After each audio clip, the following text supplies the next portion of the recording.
Herzlich willkommen zu einem neuen Video bei Miles & Marcel. Ich fliege heute zum ersten Mal mit Air Canada in der Business Class von Frankfurt nach Montreal in der 7879, dem Dreamliner, und bin sehr gespannt, was Air Canada auf dieser Langstrecke zu bieten hat. Ich habe nur eine kurze Umsteigezeit in Frankfurt, deswegen bin ich jetzt schnell unterwegs zu den B-Gates und freue mich dann, euch alles weitere vorzustellen im Video. Viel Spaß!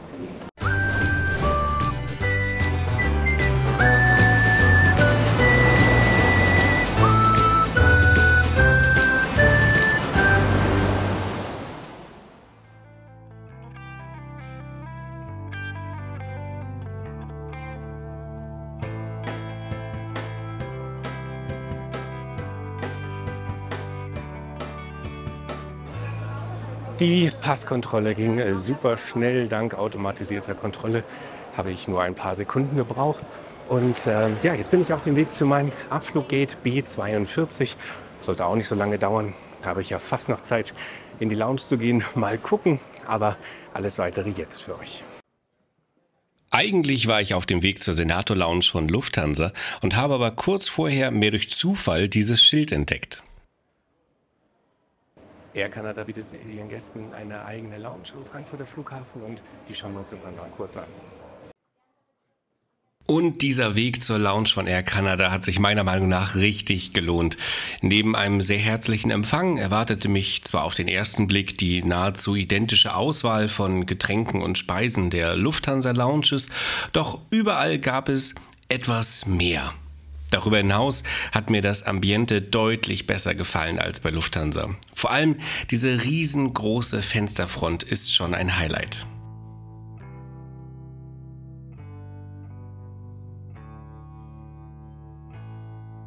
Leider hatte ich gar keine Zeit, die große Auswahl an Snacks und Getränken auszuprobieren, da das Boarding schon begonnen hatte. Wie schon angekündigt, fliege ich heute im wunderschönen Dreamliner.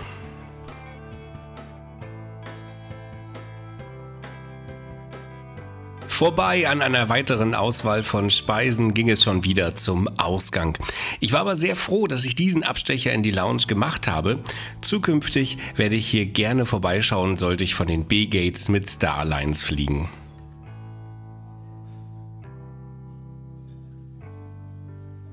Und schnell ging es auf direktem Weg nun in den Flieger.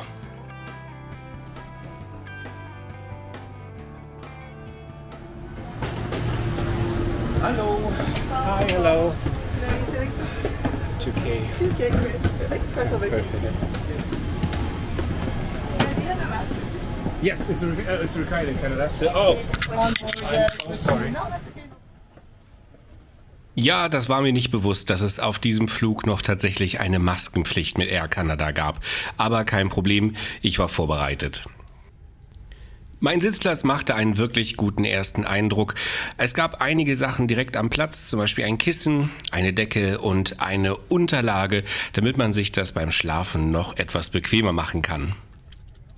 Im Fußraum gab es auch genügend Platz, um zum Beispiel eine kleine Laptop-Tasche zu verstauen. So muss man nicht nach dem Start wieder direkt aufstehen, um ans Handgepäckfach zu kommen, sondern kann bequem sitzen bleiben. Der Sitz war schon in der Startposition sehr bequem. Außerdem findet ihr direkt am Platz ein paar Annehmlichkeiten, zum Beispiel eine Flasche Wasser, das Amenity Kit, ein kleines Hygieneset mit einer Maske, einem Desinfektionstuch und ähnlichem. Und ihr findet auch noch des Weiteren ein paar kleine Kopfhörer, die ihr benutzen könnt, falls ihr zum Beispiel diese Over-Ear-Kopfhörer nicht mögt, die ihr gleich noch zu sehen bekommt. Eine Fernbedienung zum Bedienen des Monitors findet ihr in der recht großen Ablage. Außerdem ein Universalstrom- und ein USB-Anschluss sowie die Anschlussmöglichkeit für die Kopfhörer. Sehr modern gemacht finde ich die Einstellmöglichkeiten für den Sitz. Hier habt ihr zwei Schnellfunktionstasten oder ihr könnt auch über einen Touchscreen mehrere Einstellungen am Sitz vornehmen. Zum Beispiel könnt ihr aber auch eure Ambiente verändern, indem ihr das Licht im Fußraum ein- oder ausschaltet, sowie das Licht über euch. Ihr könnt auch den Sitz verstellen und ihn genau nach euren Wünschen anpassen. Das fand ich wirklich klasse gemacht. Das große Staufach lässt sich natürlich verschließen und ein bisschen Ablage kann man durchaus gebrauchen, wenn man sieht, was man alles hier inzwischen am Platz gefunden hat. Hier gibt es auch noch die Kopfhörer, die wir uns später noch einmal anhören werden. Unmittelbar nachdem ich Platz genommen hatte, brachte man mir schon die Menükarte für diesen Flug. Werfen wir auch da mal einen kleinen Blick hinein. Für einen 7-Stunden-Flug fand ich die Auswahl wirklich großartig. Hier war für jeden Geschmack etwas dabei. Und wer mich kennt, der weiß, dass ich auf Flügen und auch generell kein Alkohol trinke. Aber ich weiß ja inzwischen, dass ihr euch immer dafür interessiert, was es so im Flieger gibt. Deswegen natürlich hier auch einmal die Weinkarte.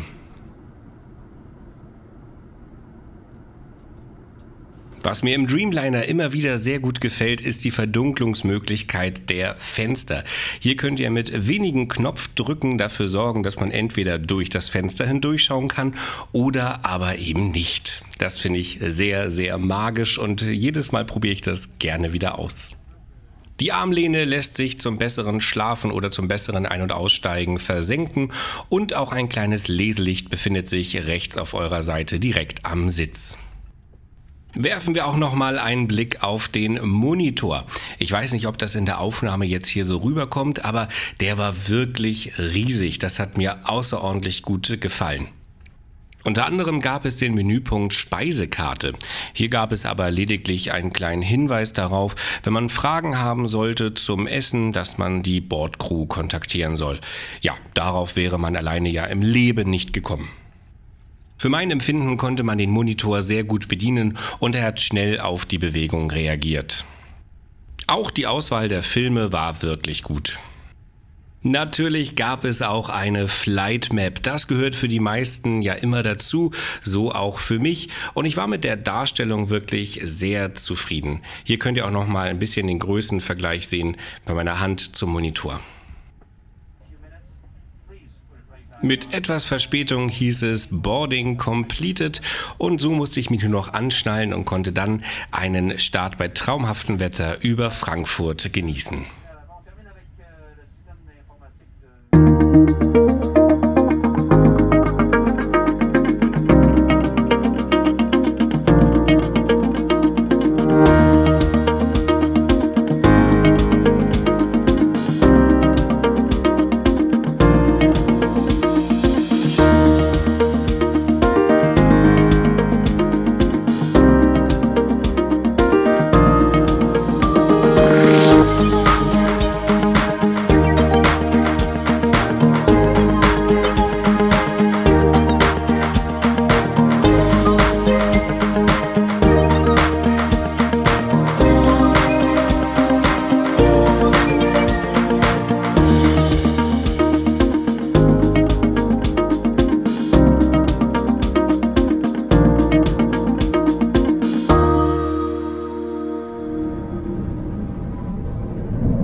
In der Luft angekommen, startete auch schon unmittelbar die erste Getränkerunde.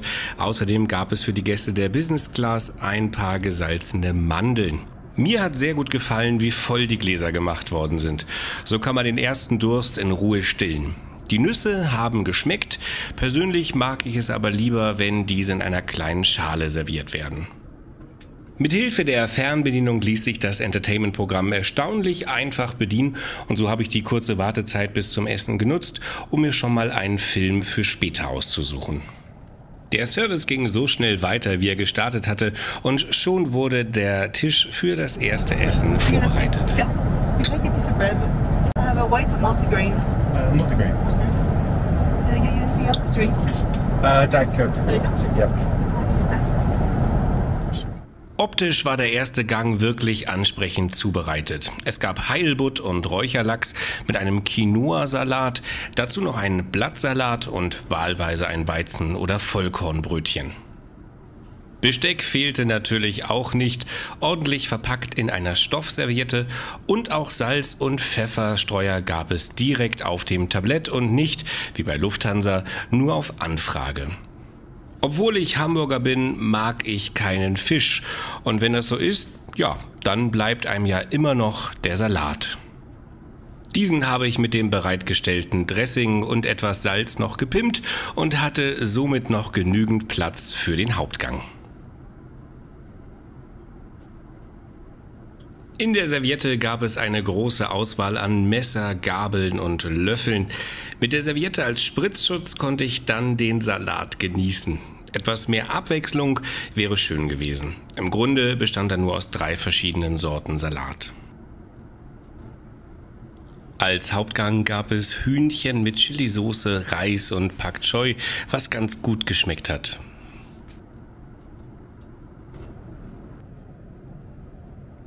Drei verschiedene Desserts standen zur Auswahl und ich habe mich unter anderem für frisches Obst entschieden. Und es gibt Schokoladenkuchen. Ach, also da kann man eigentlich nicht viel falsch machen. Ich war sehr gespannt.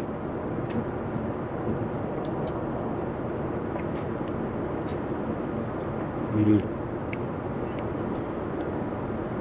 es Schokoladenkuchen gibt, dann ist schon mal alles in Ordnung. Wenn er auch noch schmeckt, wie hier, umso schöner. Eine Riesenportion, aber sehr, sehr lecker. So, schauen wir uns noch einmal das Amenity-Kit an von Air Canada. Das ist eine sehr schöne Tasche. Und wir schauen mal nach, was sich da drin findet. So, ganz oben auf haben wir eine Schlafmaske. Sehr groß. Probiere ich gleich mal aus. Ah, herrlich. Gleich viel besser. Das kleine Tipp, könnt ihr euch hier Löcher reinschneiden. Habt ihr automatisch eine super Heldenmaske. So, ansonsten gibt es noch hier ein paar Earplugs oder Stöpsel. Es gibt die Air Canada Socken in schwarz mit roter Spitze. Das ist die rote Spitze sowohl für den Herrn als auch die Dame. Dann haben wir hier, ist das eine Zahnbürste, Mundwasser und ein Zahnstocher. Das ist natürlich schon mal sehr cool. Auch da unten fühle ich auch noch eine Zahnpasta. Ich wollte sagen, genau, da ist auch noch eine kleine Zahnpasta. Könnt ihr jetzt vielleicht nicht sehen, aber ist auf jeden Fall da drin. Und da ist noch eine ganze Menge mehr. Da ist einmal Werbung von dem Pflegemittelhersteller. Dann haben wir hier noch mal eine kleine Umverpackung. Und darin enthalten haben wir einmal ein Lippenbalsam und eine Handcreme. Und das ist aber immer noch nicht alles. Wir schauen uns das noch mal an. Wir haben nämlich hier noch, guck mal an, das ist doch richtig klasse, ein Brillenputzug Mikrofasertuch, was ihr natürlich auch für euer Tablet oder euer iPhone oder andere Smartphones nehmen könnt. Das finde ich richtig gut. Ansonsten ist die Tasche leer, viel Platz, super, wenn man dann wieder mal verreist und vielleicht ein paar Adapter, Ladekabel oder ähnliches mitnehmen möchte. Habe ich gestern beim Packen tatsächlich gesucht und die richtige Größe vermisst. Und das wäre ganz gut gewesen. So, das Essen ist durch und jetzt werde ich mich noch ein bisschen bequemer machen. Den Sitz habe ich schon so ein bisschen in die bequemere Position gebracht und werde jetzt auch in die Lounge-Position bzw. die Schlafposition einrichten. Dazu gibt es ja, wie ihr vorhin schon gesehen habt, eine Auflage und das Ganze werde ich mir jetzt mal ein bisschen schön zurecht machen.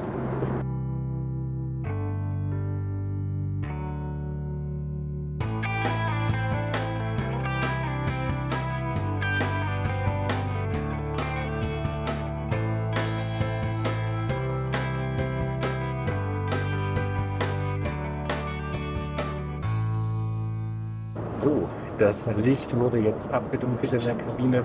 Ich habe also noch schnell die Zeit genutzt und einige Passagiere schlafen auch schon. Ich werde mir jetzt auch das, wie gesagt, ein bisschen bequem machen und melde mich dann später einmal wieder und freue mich auf einen 2-Stunden-Schlaf.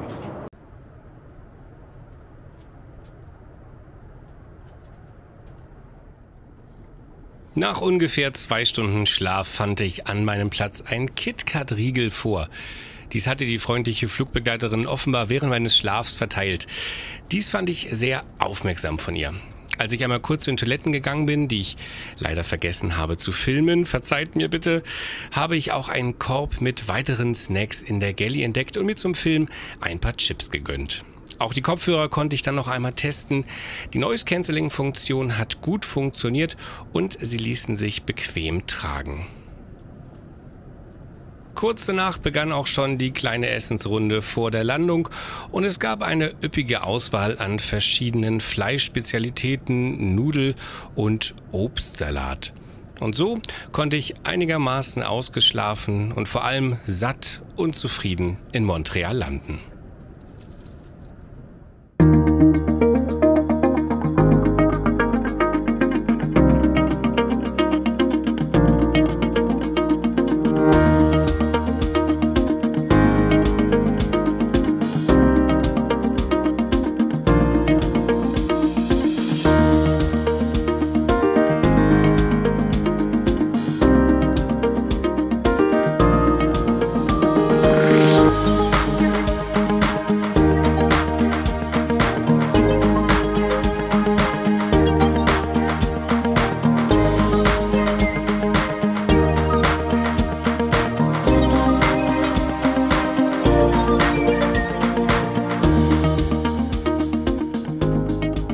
Der Flug mit Air Canada war wirklich klasse. Der Sitz war sehr bequem und modern, der Service zu jeder Zeit aufmerksam und sehr freundlich, das Essen gut bis sehr gut.